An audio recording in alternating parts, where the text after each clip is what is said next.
Good morning students, 11th class and chapter name is Forms of Business Organization. Chapter second है class work number 29 and the topic है minor partner और formation of partnership firm. सबसे पहले आता है minor partner किसे कहते हैं? माइनर पार्टनर स्टूडेंट्स जिनकी एज 18 ईयर से कम होती है उन्हें माइनर पार्टनर कहते हैं। Partnership act 1932 does not permit a minor to become a partner in partnership firm. Partnership act 1932 जो है वो ये परमिट नहीं करता कि एक माइनर पार्टनर बन सकता है पार्टनरशिप में। जो माइनर होता है only be admitted to the benefit of existing firm. Minor partner जो पार्टनरशिप में एडमिट होता है वो एग्जिस्टिंग फर्म में केवल बेनिफिट में हिस्सेदारी ले सकता है। Minor partner do not contribute any capital. Minor partner कोई कैपिटल कंट्रीब्यूट नहीं करता। These partner not allowed to participate in the management of the firm. ये जो पार्टनर होता है ये पार्टिसिपेट नहीं कर सकते फर्म में। Minor partner is liable to outsider के प्रति उनकी लायबिलिटी होती है। He does not get any share in the loss. और वो लॉस में कोई हिस्सेदारी बियर नहीं करते, लॉस में उनकी कोई हिस्सेदारी नहीं होती। He gets only share in the profit. केवल प्रॉफिट में वो हिस्सेदारी ले सकता है।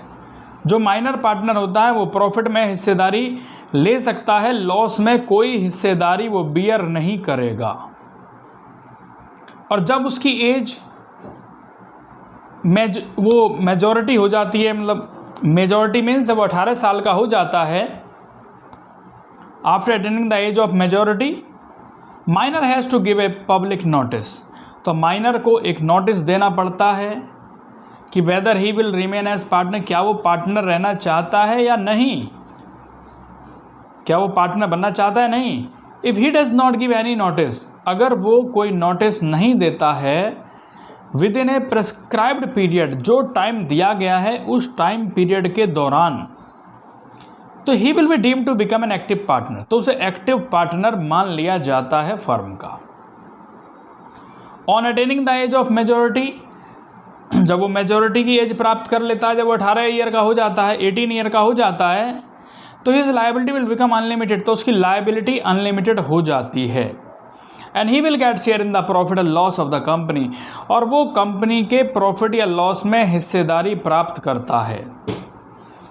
और he also be allowed to participate in the management में पार्टिसिपेट कर सकता है, जैसे और एक्टिव पार्टनर पार्टिसिपेट करते हैं। नेक्स्ट टॉपिक आता है स्टूडेंट्स, टाइप्स ऑफ पार्टनर कि कितने तरह के पार्टनर होते हैं ये तो आप जानते ही हैं, उनमें क्या डिफरेंस होता है ये हम यहाँ पे पढ़ेंगे। सबसे पहला टाइप है, दूसरा है कि कौन कौन से पार्टनर। सबसे पहले एक्टिव पार्टनर है। एक्टिव पार्टनर में क्या है कि कैपिटल कंट्रीब्यूशन क्या होता है कि कंट्रीब्यूट कैपिटल, वो कैपिटल को कंट्रीब्यूट करता है। दूसरी चीज आप देख रहे हैं management, participate in management. Active partner management में पार्टिसिपेट भी करता है। Share in profit and loss, get share in profit and loss. उसे प्रॉफिट में हिस्सेदारी या प्रॉफिट लॉस जितना भी तय हुआ है वो उसे बियर करना पड़ता है। लायबिलिटी, यहाँ पर जो लायबिलिटी है एक्टिव पार्टनर की वो अनलिमिटेड लायबिलिटी है। स्लीपिंग और डॉर्मेंट पार्टनर, स्लीपिंग के नाम से ही पता चल रहा है भाई कि ये डॉर्मेंट मतलब निष्क्रिय पार्टनर है, तो कैपिटल कंट्रीब्यूट करता है, कैपिटल कंट्रीब्यूट करेगा। Does not participate in management, लेकिन मैनेजमेंट में पार्टिसिपेट नहीं करेगा, कोई भागीदारी नहीं लेगा। गेट शेयर इन प्रॉफिट और लॉसेस, प्रॉफिट लॉस में हिस्सेदारी लेगा और इसकी लायबिलिटी भी बच्चों अनलिमिटेड होती है। नेक्स्ट आता है secret partner. Contribute capital, capital contribute करेगा। सीक्रेट रहेगा, पार्टिसिपेट इन द मैनेजमेंट में, पता नहीं रहेगा किसी को ये पार्टनर है या नहीं। प्रॉफिट लॉस में हिस्सेदारी प्राप्त करेगा, इसकी लायबिलिटी भी अनलिमिटेड ही होगी। नेक्स्ट आता है नॉमिनल पार्टनर। ये जो नॉमिनल पार्टनर होते हैं माने गए पार्टनर हैं, या पढ़ चुके हैं वैसे नॉमिनल पार्टनर के बारे में। Does not contribute capital, capital contribute नहीं करते, ना पार्टिसिपेट करते हैं मैनेजमेंट में, और ना ही प्रॉफिट लॉस में हिस्सेदारी प्राप्त करते हैं। लाइबल फॉर द डेप्ट, ये लाइबिलिटी इनकी क्या, which partnership firm acquired by using their name, कि फर्म इनके नाम का यूज कर रही है। नेक्स्ट आता है इसके बाद फॉर्मेशन ऑफ पार्टनरशिप फर्म। कैसे पार्टनरशिप फॉर्म की जाएगी, कैसे पार्टनरशिप फर्म का गठन किया जाएगा, ये हमें यहाँ पढ़ना है। तो पहली चीज़ आप ये पढ़ेंगे यहाँ पर कि पार्टनरशिप फर्म जो फॉर्म की जाती है व्हेन 2 और मोर पर्सन एंटर, जब 2 या 2 से ज़्यादा पर्सन एंटर हो जाते हैं एक बिजनेस में तो हम पार्टनरशिप कर सकते हैं। Agreement can be oral return, agreement oral भी हो सकता है और रिटर्न भी हो सकता है, लेकिन अगर हमें भविष्य में लड़ाई झगड़े से बचना है तो यही एडवाइस दी जाएगी कि रिटर्न में एग्रीमेंट होना चाहिए। आफ्टर साइनिंग द एग्रीमेंट, जब एग्रीमेंट पर साइन हो जाते हैं पार्टनरशिप फर्म में और वो एग्जिस्टेंस में आ जाती है, तो it is not compulsory to get the firm registered, तो ये कंपल्सरी नहीं है कि हम फर्म को रजिस्टर्ड कराएं, but partner of the firm prefer, लेकिन पार्टनर जो होते हैं फर्म के वो प्रेफर करते हैं कि फर्म का रजिस्ट्रेशन होना ज़रूरी है, फर्म रजिस्टर्ड होनी चाहिए, क्योंकि उसके बहुत सारे बेनिफिट होते हैं जो कि अनरजिस्टर्ड फर्म के नहीं होते। नेक्स्ट टॉपिक आता है पार्टनरशिप डीड। पार्टनरशिप डीड क्या होती है स्टूडेंट्स? ऐसे डॉक्यूमेंट जहाँ पे टर्म्स एंड कंडीशन लिखी होती हैं पार्टनरशिप की, उसे पार्टनरशिप डीड कहते हैं, जिसमें सारी कंडीशंस लिखी होती हैं। ऐसे दस्तावेज जहाँ पर पार्टनरशिप के जो भी एग्रीमेंट के रूल्स एंड रेगुलेशंस होते हैं वो सब इसमें लिखे जाते हैं, तो हम क्या कहते हैं? Partnership deed. It is stamped paper, ये एक स्टाम्प्ड पेपर पर होता है विच द रूल्स, जिस पर rules regulation terms and condition लिखी होती हैं और वो रिटर्न में होती हैं। It also contain the right and duties of partnership firm, से क्या राइट्स हैं क्या ड्यूटीज हैं वो लिखी रहती हैं। कॉमन कंटेंट क्या है पार्टनरशिप डीड के, वही आप पॉइंट देख रहे हैं यहाँ पर। सबसे पहला आता है नेम ऑफ द फर्म, कि फर्म का नाम क्या होगा। Name and address of the partner, नाम क्या होगा और एड्रेस क्या होगा पार्टनर्स का। Nature of business the firm will carry on, भाई बिजनेस किस तरीके का होगा, उसकी नेचर कैसी होगी। प्लेस ऑफ बिजनेस, बिजनेस का स्थान कहाँ होगा, उसका एड्रेस क्या है, किस जगह पर हमारा बिजनेस एस्टेब्लिश है, कहाँ है। Capital contribute by each partner, her partner कितनी कितनी कैपिटल कंट्रीब्यूट करेगा। प्रॉफिट शेयरिंग रेशो क्या होगा पार्टनर्स का, ये पार्टनर डीड में लिखा रहता है। Rights and duty of partner, partners के क्या राइट्स होंगे क्या ड्यूटीज़ होंगे, ये यहाँ पे लिखे रहते हैं। मोड ऑफ मेंटेनिंग अकाउंट, हमें अकाउंट को मेंटेन करने के तरीके क्या हैं। नेक्स्ट पॉइंट आता है रेट ऑफ इंटरेस्ट कितना होगा जो पार्टनर्स को पे किया जाएगा उनकी कैपिटल पर। Rate of interest is to be paid by partner withdrawn by them, कितना रेट ऑफ इंटरेस्ट होगा जब हम पैसे को विड्रॉ करते हैं, जब हम अमाउंट को विड्रॉ करते हैं। नेक्स्ट पॉइंट आता है कितनी सैलरी हम पे करेंगे पार्टनर्स को।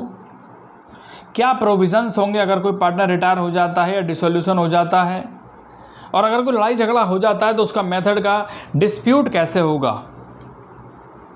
ये जो आप नेक्स्ट पॉइंट पढ़ रहे हैं यहाँ पर, ये रिमेनिंग पॉइंट्स हैं।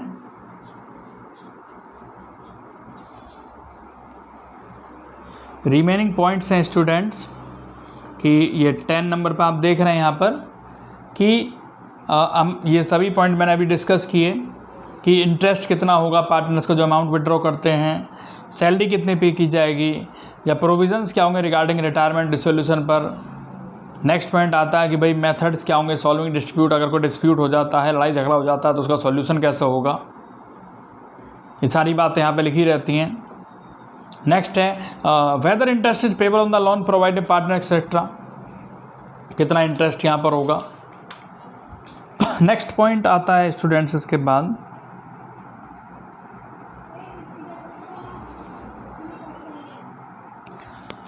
Registration of partnership firm. Partnership firm का रजिस्ट्रेशन कैसे होता है लीगली? अगर कानूनन तौर पर देखा जाए, कानूनी रूप से अगर हम देखें तो it is not compulsory for a partnership. तो ये कंपलसरी नहीं है कि पार्टनरशिप फर्म रजिस्टर्ड हो, लेकिन पार्टनर ये प्रेफर करते हैं कि फर्म रजिस्टर्ड होनी चाहिए, क्योंकि जो अनरजिस्टर्ड फर्म होती है उसे बहुत सारे कंडीशन का सामना करना पड़ता है, बहुत सारी प्रॉब्लम्स का उसे फेस करनी पड़ती हैं।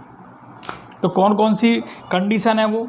अगर हम रजिस्ट्रेशन नहीं कराते हैं तो उसके क्या परिणाम होते हैं? उसके परिणाम हैं, जैसे कि पहला पॉइंट है, partner of N unregistered firm can not file A case against the partnership firm. एक पार्टनर अनरजिस्टर्ड फर्म में केस फाइल नहीं कर सकता। एक पार्टनर अनरजिस्टर्ड फर्म का होगा, can not file A case against any other partner. किसी और पार्टनर के अगेंस्ट में केस फाइल नहीं कर सकता। Unregistered firm can not file, जो अनरजिस्टर्ड फर्म होती है वो भी किसी थर्ड पार्टी के अगेंस्ट में या आउटसाइडर के खिलाफ कोई क्लेम का दावा नहीं कर सकती। And next point is unregistered firm can not file case against any of the partner. और जो अनरजिस्टर्ड फर्म होती है वो किसी के भी खिलाफ और पार्टनर्स के खिलाफ केस फाइल नहीं कर सकती है। नेक्स्ट आता है इसके बाद procedure, the procedure for registration of partnership firm. क्या प्रोसीजर है पार्टनरशिप फर्म को रजिस्टर्ड कराने का? Partnership firm can be registered any time. हम पार्टनरशिप फर्म को कभी भी रजिस्टर्ड करा सकते हैं, किसी भी समय करा सकते हैं। That is the time of formation और later on whether partner desire to get. जब भी पार्टनर चाहे उसे वो करा सकते हैं registered. To get the firm registered, जब हमारी फर्म रजिस्टर्ड हो जाती है, partner have to apply to registrar in a prescribed form along with the registration fees. उसमें भी क्या रजिस्ट्रेशन फीस होगी लिखी रहती है, एक फॉर्म जमा करना पड़ता है, आवेदन करना पड़ता है। अलॉन्ग विद एप्लीकेशन, एप्लीकेशन के साथ में बहुत सारी इन्फॉर्मेशन हमें लिखनी पड़ती हैं, जैसे कि आप देख रहे हैं नेम ऑफ द फर्म क्या होगा, प्रिंसिपल प्लेस क्या होगा बिजनेस पर जहाँ पे बिजनेस किया जाएगा, name of any other place, अगर नेम क्या होगा प्लेस का, where firm will be carrying on business, जहाँ पे बिजनेस ले जाया जाएगा, उसका एड्रेस क्या होगा, ब्रांच ऑफिस क्या होगा, date of admission of partners in the firm, date of admission की डेट लिखी जाएगी उसमें, name and permanent address all partner, नाम क्या है और परमानेंट एड्रेस भी वहाँ पे लिखा जाएगा। ड्यूरेशन ऑफ द फर्म, कितने टाइम के लिए आप फर्म का ड्यूरेशन कर रहे हैं, कितने टाइम के लिए कर रहे हैं। नेक्स्ट आता है इसके बाद application must be sign by all the partner. उस एप्लीकेशन पर सभी पार्टनर्स के साइन होने चाहिए। Registrar will verify the above said, registrar से वेरीफाई करता है इन्फॉर्मेशन को एंड इज सेटिस्फाइड ऑथेंटिसिटी, उसकी प्रमाणिकता को, he will issue A certificate और रजिस्ट्रेशन, उसके बाद रजिस्ट्रेशन सर्टिफिकेट दे दिया जाता है। Certificate registration is an evidence, जो सर्टिफिकेट रजिस्ट्रेशन है वो एविडेंस होता है एग्जिस्टेंस ऑफ फर्म का and firm benefit of registered firm, कि भाई क्या बेनिफिट रजिस्टर्ड फर्म को मिलते हैं।